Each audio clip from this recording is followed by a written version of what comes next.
What's up, guys? Today we have RJ here and we're going to be doing a haircut on him.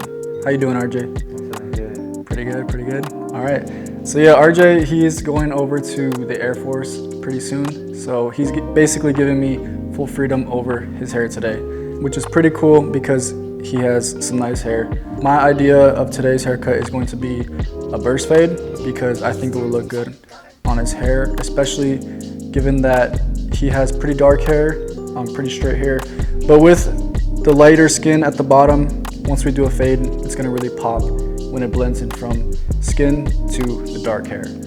And it also helps that he has these highlights because once we do, a textured for the top and textured with the back, it's gonna pop even more. So we'll get straight into that.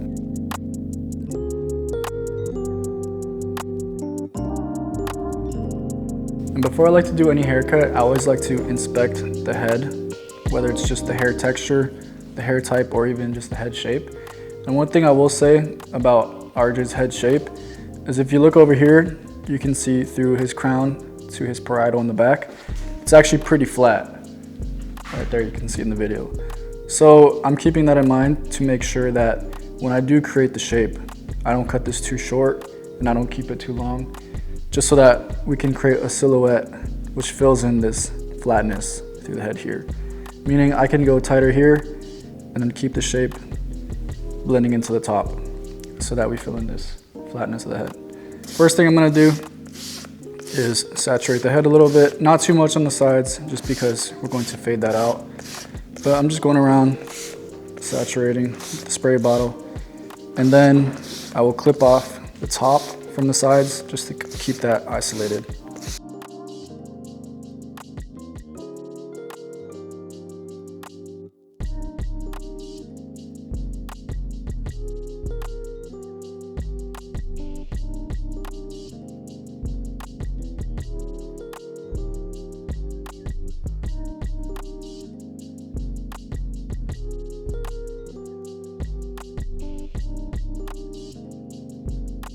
We're gonna start putting in our scissor work.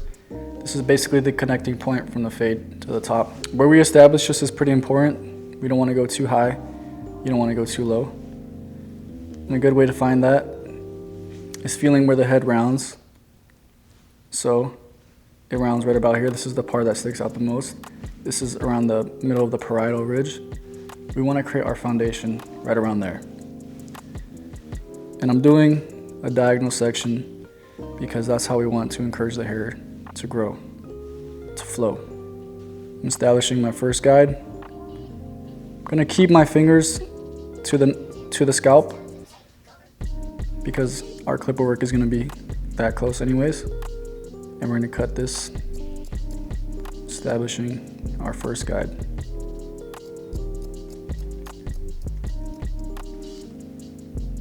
All right, now we can see right there, it's right around the parietal. Pretty good spot. Second section, continue diagonally.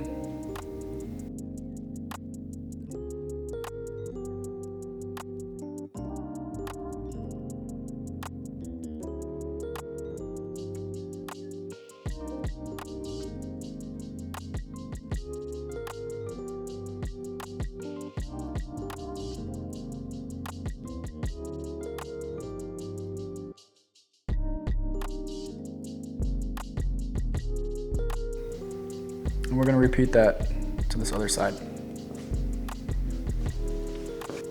Once again through here, I'm starting closer to the temple, getting my initial guide, knowing that I wanna start at the parietal, go further up.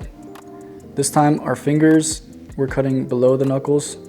So our knuckle here is going to the scalp and our fingers are coming up. It's just a different grip from the other side. You want to make sure your fingers are coming out, not in, because if you go too far in, you're going to remove too much weight.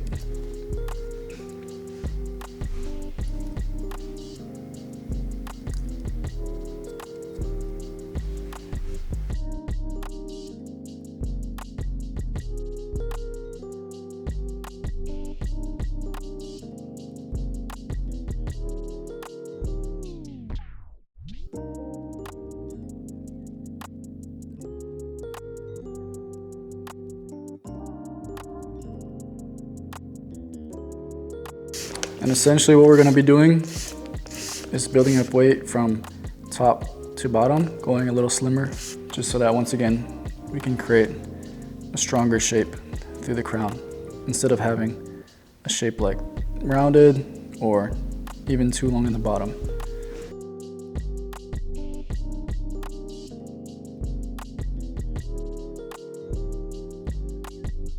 Visualize from right there, that looks like a solid point where if you were to style this out, it's gonna create a pretty nice shape at that length. So we're gonna cut it right around there.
But at this length, you can see if it's pulled out to its expanded shape, that fills in the flatness through the crown. And this is the exact shape that we wanted. All right, now we're gonna do our clipper work. So yeah, we're gonna do our fade, starting off with our clippers, doing a number 3. Just coming in and following that line. Just taking off this bulk.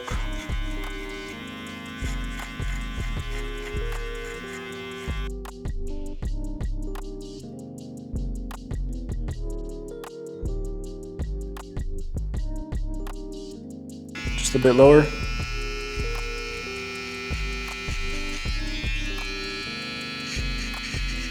Once again, not going too high.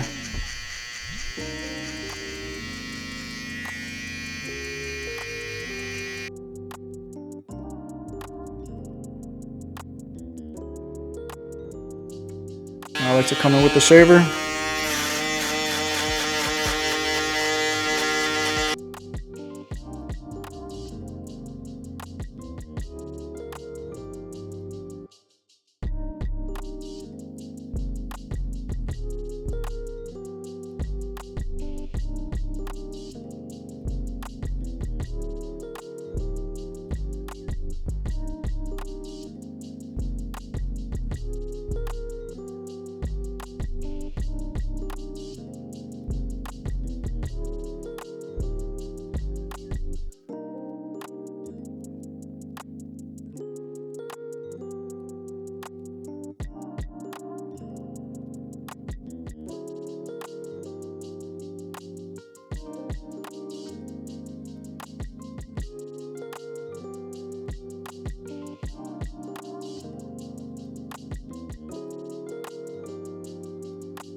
All right, on this side, we're doing the same exact process, starting with our number 3.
Essentially what I'm going to be using as a reference point for the fringe is his C-cups. Kind of want to line it up with that. As you can see right now, it's pretty much down to his eyebrows. We want to raise it just a bit. The way we're going to do that is creating a middle profile guide. Basically about a comb's width down the middle.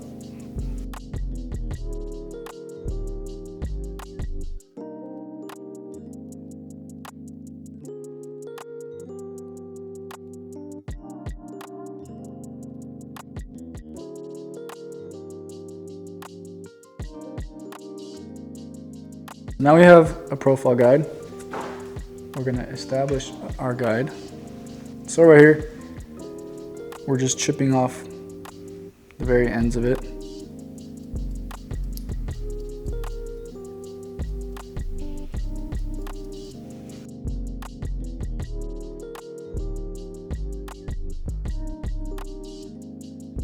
Follow our guide. You can see this is all of what we cut. We're gonna keep the longest point of the fringe, which is right around there, and we're gonna just follow that through the back.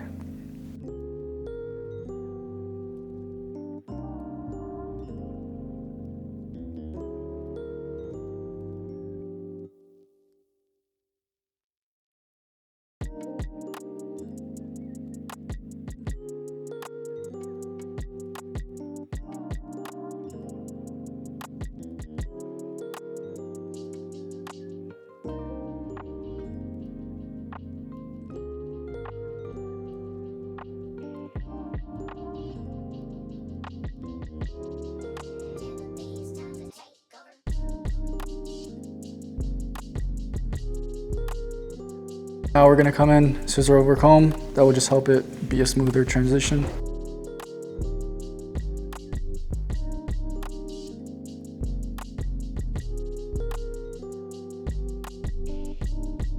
For this, I'm just gonna be using some Statement matte paste. Hair is slightly damp, making it easier to get the product all around. You wanna make sure you get it pretty evenly dispersed. I'm gonna be using a diffuser to dry it, and just scrunching with my hand.